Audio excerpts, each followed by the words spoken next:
अमित शाह के घर एक छोटी सी बैठक हुई। शाह समेत कुल 3 लोग बैठक में मौजूद थे।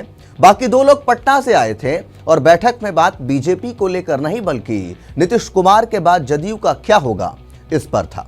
नमस्कार, मैं ब्रह्मचारी आशीष और आज बात बिहार की।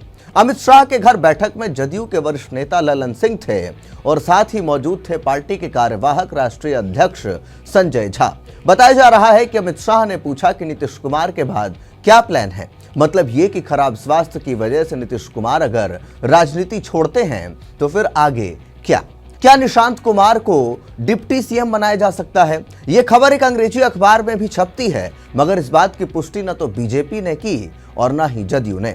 मगर इसके ठीक बाद निशांत के साथ संजय झा एयरपोर्ट पर नजर आए। इन दोनों के साथ नीतीश की परछाई की तरह रहने वाले हरेंद्र भी नजर आए। निशांत की राजनीति में एंट्री को लेकर संजय झा ने जो कहा उसे जानकर आप भी सोच में पड़ जाएंगे। संजय झा ने कहा कि जदयू परिवार के सभी लोग चाहते हैं कि निशांत राजनीति में आए। उन्होंने ये बात निशांत के सामने ही कही। निशांत ने इस पर कोई प्रतिक्रिया नहीं दी। उन्होंने संजय झा के प्रस्ताव को स्वीकार किया और न ही राजनीति में आने की बात को लेकर इनकार कर दिया। हंसकर उन्होंने इस सवाल को टाल दिया। आखिर निशांत पटना एयरपोर्ट पर कर क्या रहे थे? पता चलता है कि निशांत भी दिल्ली गए थे और निशांत की मुलाकात भी बीजेपी के केंद्रीय नेतृत्व से कराई गई। बीजेपी की सबसे बड़ी चिंता है कि नीतीश के जाने के बाद अति पिछड़ा वोट कहीं बिखर ना जाए, इसलिए नीतीश कुमार के सत्ता में रहते रहते उनका उत्तराधिकारी तय कर लेना चाहती है। वैसे ये काम जदयू का है, लेकिन पिछले साल भर से ही निशांत के जदयू ज्वाइन करने की बात भी कही जा रही है।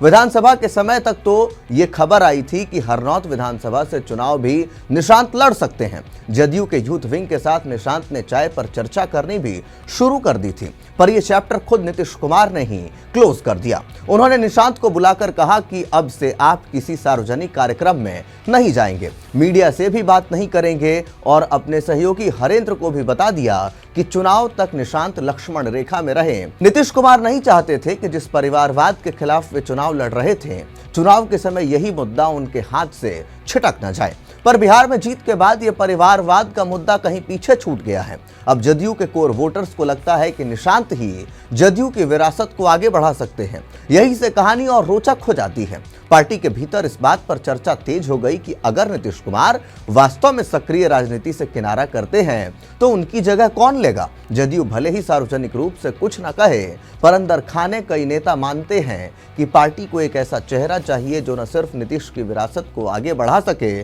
बल्कि जातीय समीकरणों, विशेषकर अति पिछड़े वोट बैंक को भी संभाल कर रख सके। यही वजह है कि निशांत का नाम दोबारा तेजी से उभरने लगा है। राजनीतिक विश्लेषकों का मानना है कि बिहार की राजनीति में परिवारवाद का जो मुद्दा है ये तो हमेशा ही छाया रहता है, लेकिन अगर पार्टी के समर्थक ही किसी परिवार के सदस्य की मांग करने लगे तो समीकरण अलग हो जाते हैं।